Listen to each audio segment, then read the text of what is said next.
नमस्कार साथियों, हमारे चैनल में आपका स्वागत है। देखिए साथियों, आज का जो हमारा टॉपिक है अशोक महान। अशोक महान से संबंधित काफी सारे सवाल पेपर में पूछे जाते हैं। अशोक से संबंधित पूछे जाने वाले हम 19 सवालों की चर्चा करेंगे जो नेक्स्ट एग्जाम में आने की उम्मीद है या पेपर में आए हुए हैं, मतलब मोस्ट सवालों की चर्चा करेंगे।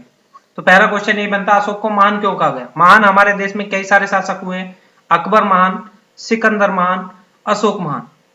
महान की उपाधि उसे दी जाती है इतिहास में या तो वो आधे विश्व को जीत ले या यदि कोई युद्ध नहीं हारे। तो इसके अंदर इसने आधे विश्व को जीत लिया था अशोक ने, तो इसलिए इसे किसकी उपाधि दी गई थी? महान की उपाधि। इसके पिता का नाम बिंदुसार था, माता का नाम सुब्रदांगी था। तो अशोक के बारे में क्वेश्चन पूछा जाता कि अशोक को कहा जाता था प्रियदर्शनी के नाम से जाना जाता था और देव नाम प्रिय, क्योंकि ये देवताओं में विश्वास करता था तो देव नाम प्रिय के नाम से भी जाना जाता था। और प्रियदर्शनी प्रियदर्शनी क्वेश्चन दो बनते हैं। पहला क्वेश्चन, प्रियदर्शनी के नाम से किस महिला को जाना जाता है? तो प्रियदर्शनी के नाम से हमारी प्रधानमंत्री श्री इंदिरा गांधी को भी प्रियदर्शनी के नाम से जाना जाता है। किस शासक को प्रियदर्शनी के नाम से जाना जाता है? तो प्रियदर्शनी अशोक को कहा जाता है। तो अशोक के ऊपर क्वेश्चन ये बनता है कि जो अशोक था उसे पुराणों में क्या कहा गया? अशोक को पुराणों में कहा गया था अशोकावर्धन। उसके बाद अशोक के ऊपर क्वेश्चन पूछा जाता है कि अशोक ने शिलालेख का प्रचलन भारत में सर्वप्रथम किसने किया था? अशोक ने किया था। तो अशोक ने सर्वप्रथम भारत में शिलालेखों का प्रचलन किया था। तो ये पूछा जाता है अशोक के किस शिलालेख में अशोक का नाम अशोक मिलता है? तो उसके दो शिलालेख थे, उसकी ट्रिक है गुम। दो शिलालेख थे गुम, गु से गुजरा और मैं से मास्की, दोनों अभिलेखों में अशोक का नाम अशोक मिलता है। देखिए अब आगे चलते हैं, पूरे विस्तार के साथ अशोक का पूरा इतिहास जानते हैं। देखिए शुरुआत करते हैं। अशोक की माता का नाम सुब्रदांगी था, पिता का नाम बिंदुसार था, पुत्र था महेंद्र और पुत्री थी संघमित्रा। महेंद्र भी था इसका पुत्र और एक इसका बड़ा पुत्र जो था उसका नाम था कुणाल। ठीक है, तो ये पूछा जाता है अशोक के बाद गद्दी पर कौन बैठा था या अशोक का उत्तराधिकारी कौन था? तो महेंद्र नहीं था क्योंकि महेंद्र योग्य नहीं था, तो इसका बड़ा पुत्र था जिसका नाम था कुणाल। इसके बाद गद्दी पर बैठा था कुणाल। तो बिंदुसार की 16 पटरानियां थी और 101 पुत्र थे। जो अशोक ऐसी गद्दी पर नहीं बैठा था, ये बहुत क्रूर शासक था। इसने अपने 99 भाइयों की हत्या करने के बाद अशोक गद्दी पर बैठा था। तो ये पूछा जाता है जब 99 भाइयों की हत्या कर दी तो दो बचे थे, एक का नाम था सुसीम, एक था अशोक। तो इसके बाद अशोक गद्दी पर बैठा था और इसका जो बड़ा भाई सुसीम था वो इसके बाद इसके साथ रहा था। इसके बाद साथियों देखो अशोक के ऊपर क्वेश्चन ये बनते हैं कि अशोक का जो पिता था बिंदुसार, उसका सपना था कि उसका एक पड़ोसी राज्य था जिसका नाम था आपका कलिंग। कलिंग जीतने का उसका सपना था जो कि वो पूरा नहीं कर सका। तो ये पूछा जाता है कि अशोक गद्दी पर कब बैठा था? 269 ईसा पूर्व ये गद्दी पर बैठा था। अशोक गद्दी पर कब बैठा था? 269 ईसा पूर्व गद्दी पर बैठा था। और गद्दी पर बैठते हुए राजा को गद्दी पर बैठा हुआ तब माना जाता तब उसका क्या होता? राज तिलक। तो अब ये इसका राज तिलक जो था उसने अपना राज तिलक नहीं कराया क्योंकि उसका सपना यह था कि मैं राज तिलक तब कराऊंगा तब मैं कलिंग को जीत लूंगा। तो उसने क्या करा, कलिंग पर 261 ईसा पूर्व उसने, मतलब ये जो ईसा पूर्व होते हैं उल्टे होते हैं, तो 261 ईसा पूर्व उसने कलिंग पर आक्रमण किया। अशोक ने बहुत इंपॉर्टेंट क्वेश्चन है, कलिंग पर आक्रमण कब किया था? 261 ईसा पूर्व। यह पूछा जाता कलिंग की राजधानी क्या थी? इसकी राजधानी जो थी, इसकी राजधानी का नाम था तोसली। क्वेश्चन पेपर में काफी सारा पूछा जाता कलिंग की राजधानी क्या थी? तोसली। तो ये पूछा जाता कलिंग का राजा कौन था? ये पेपर में कई बार पूछा गया। जो कलिंग का राजा था उसका नाम था खारवेल। इसने जो कलिंग नरेश था वो खारवेल को हराने के बाद कलिंग को जीत लिया। और जीतने के बाद ये क्वेश्चन पूछा जाता कि अशोक गद्दी पर कब बैठा था? 8वें वर्ष। 8वें वर्ष उसने अपना राज तिलक कराया और गद्दी पर बैठ गया।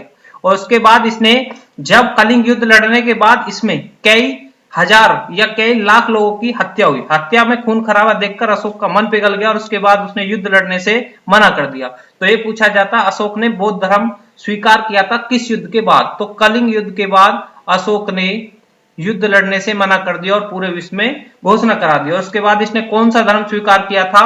तो इसने बौद्ध धर्म स्वीकार किया था। इसके बाद क्वेश्चन पूछा जाता भारत में शिलालेख का प्रचलन किसने किया था? अशोक ने किया था। मैं बता चुका हूं कि जो शिलालेख का प्रचलन भारत में अशोक ने किया था। अशोक के अभिलेखों को 3 भागों में बांटा गया, शिलालेख, स्तंभलेख, गुहालेख। ठीक है, तो शिलालेखों की संख्या कितनी थी? 14, क्योंकि इसके शिलालेख ज्यादा थे, शिलालेखों की संख्या थी 14। तो ये पूछा जाता है कि अशोक ने अपने शिलालेखों में सर्वाधिक किस भाषा का प्रयोग किया? तो सर्वाधिक किया था आपकी एक थी ब्राह्मणी लिपि। लिपि थी उस समय, लिपि चलती थी, ब्राह्मणी लिपि का प्रयोग सर्वाधिक किया था अशोक ने अपने शिलालेखों में। किस लिपि का प्रयोग किया? तो उसका नाम था ब्राह्मणी। उसके बाद मैं बता चुका हूं कि किस शिलालेख में अशोक का नाम अशोक मिलता है, तो इसकी एक तरीका गुम। गुजरा और मास्की दो ऐसे शिलालेख थे जिसमें अशोक का नाम अशोक मिलता है, बाकी कहीं अशोक का नाम अशोक नहीं मिलता। और ये पूछा जाता है अशोक को पुराणों में क्या कहा गया। अशोक को पुराणों में कहा गया था अशोका अशोकावर्धन।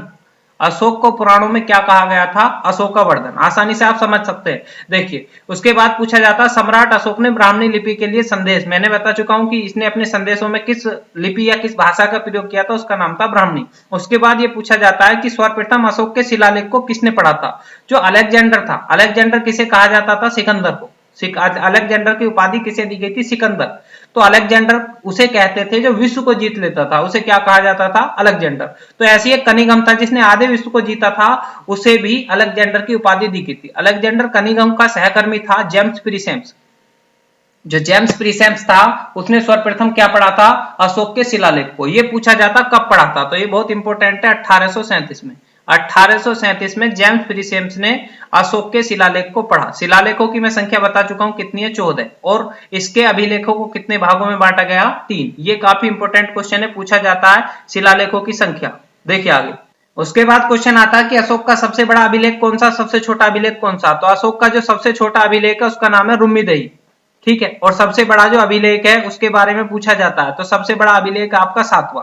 और 7वें अभिलेख में पूछा जाता है किस चीज की चर्चा की गई है, और सबसे छोटे अभिलेख में किस चीज की चर्चा की गई है। जो उसका टैक्स था, टैक्स को कम करने के लिए जो सबसे छोटा अभिलेख था, सबसे छोटे अभिलेख में चर्चा की गई है कि वो जो टैक्स था उसे अशोक कम करे। और 7वां जो सबसे बड़ा अभिलेख है, इसने यात्रा की थी। तो ये पूछा जाता अशोक ने यात्रा जो की थी अपनी, वो किस अभिलेख में की थी, वो था 7वां। जितनी भी यात्रा की थी उसके बारे में सारे चित्र सहित और सारा लिखवा दिया कि मैं यहाँ गया यहाँ गया। तो सीधी बात है सबसे बड़ा तो होना ही था। उसके बाद मैं बता चुका हूं कि सबसे पहले किसने पढ़ा था, ये पढ़ा था आपका जेम्स प्रीसेम्स ने। और शिलालेखों की संख्या कितनी थी, 14। ये पूछा जाता किसने खोजा था, तो टी पैंथिलन ने। ये जरूर पूछा जाता कब खोजा था, तो ये इंपॉर्टेंट तिथि आपकी 1750 में। टी पैंथिलर एक अंग्रेज था जिसने अशोक के 14 शिलालेखों की खोज की थी। और ये कब की थी, 1750 ईस्वी में। देखिए आगे इसके बाद आते हैं अशोक के 14 शिला, जो आपके 14 शिलालेख थे उनके बारे में चर्चा करते हैं। उन्हीं के बारे में चर्चा करेंगे जो जो इसमें इंपॉर्टेंट है। 14 के 14 इंपॉर्टेंट नहीं है, इसमें 5-6 इंपॉर्टेंट है। जैसे देखिए पहला ये पूछा जाता है अशोक के बारे में कि पशु बलि की निंदा अशोक ने किस अभिलेख में की थी। तो ये जो आपका पहला वाला है इसमें पशु बलि की निंदा। दूसरा बहुत इंपॉर्टेंट है, मनुष्य और पशु की चिकित्सा के बारे में अशोक ने किसमें चर्चा की थी। तो ये था आपका दूसरा। इसके बाद आता महामात्रों की नियुक्ति 5वें में। अशोक ने महामात्रों की संख्या जो थी वो इसकी कितनी थी, 18 थी। महामात्रों की संख्या अशोक के दरबार में कितनी थी, 18 थी। और ये किस में आती है, आती है आपकी 5वें में। उसके बाद आता है अशोक ने तीर्थ यात्रा, मैंने बताया था सबसे बड़ा इसलिए क्योंकि इसने इसमें क्या की थी, तीर्थ यात्रा। उसके बाद आता अशोक के बारे में कि ये जो आता आपका 11वां धम्म की व्याख्या। धम्म की व्याख्या अशोक ने किसके बारे में की थी, ये की थी आपका 11वां था जिसमें धम्म की व्याख्या की गई थी। आगे देखिए 12वां, 13वां और 14वां तीनों इंपॉर्टेंट है, सबसे ज्यादा पेपर में पूछे गए हैं। तो पहला बात है आपका 12वां के बारे में पूछा जाता है कि स्त्रियों के सम्मान के लिए अशोक ने कौन सा अभिलेख किया था। तो ये आपका 12वां था, स्त्रियों के सम्मान के लिए 12वां था। 13वें में इसने कलिंग युद्ध लड़ा था। कलिंग युद्ध लड़ने के बाद इसका हृदय परिवर्तन हो गया था। उसके बाद इसने कौन सा धर्म स्वीकार किया था, तो इसने किया था बौद्ध धर्म स्वीकार। और ये पूछा जाता बौद्ध धर्म स्वीकार अशोक ने किस अभिलेख में किया, तो ये था आपका 14वां। तो बौद्ध धर्म के प्रचार के लिए पूछा जाता है इसने किससे भेजा था, अपने पुत्र कौन सा था, महेंद्र। और पुत्री का नाम क्या था, संघमित्र। तो पुत्र महेंद्र और पुत्री संघमित्रा को बौद्ध धर्म के प्रचार के लिए इसने कहां भेजा था, ये भेजा था आपका श्रीलंका। बहुत इंपॉर्टेंट आता। उसके बाद अशोक के बारे में पूछा जाता है कि अशोक ने जो मौर्य प्रांत थे उनकी कुछ राजधानी थी। जैसे पूछा जाता है एक मौर्य प्रांत था उत्तरापथ, लिख देता हूं मैं, एक मौर्य प्रांत का नाम था उत्तरापथ। तो उत्तरापथ के बारे में पूछा जाता, उत्तरापथ की राजधानी थी तक्षशिला। उत्तरापथ की राजधानी क्या थी, तक्षशिला। इसके बाद आता अवंती। अवंती की राजधानी क्या थी, जो अवंती की राजधानी थी वो थी आपकी उज्जैन। दोबारा बता देता हूं, उत्तरापथ की राजधानी क्या थी, तक्षशिला। अवंती की राजधानी क्या थी, उज्जैन। और कलिंग की राजधानी में बता चुका हूं, कलिंग की राजधानी क्या थी आपकी, तोसली थी। उसके बाद आता दक्षिणापथ। दक्षिणापथ की राजधानी का नाम था स्वर्णगिरी। और उसके बाद थी प्राची। प्राची की राजधानी क्या थी, पाटलिपुत्र। इसके बाद पूछा जाता है कि किस अभिलेख को रानी का अभिलेख कहा जाता है। जो रानी का अभिलेख कहा जाता है वो कहा जाता है आपका कौशाम्बी अभिलेख को रानी का अभिलेख भी कहा जाता है। देखिए साथियों, जो हम टॉपिक बनाते हैं उसके लास्ट में हम रोज आपको एक नई ट्रिक बताएंगे जो टॉपिक से संबंधित होगी। देखिए आज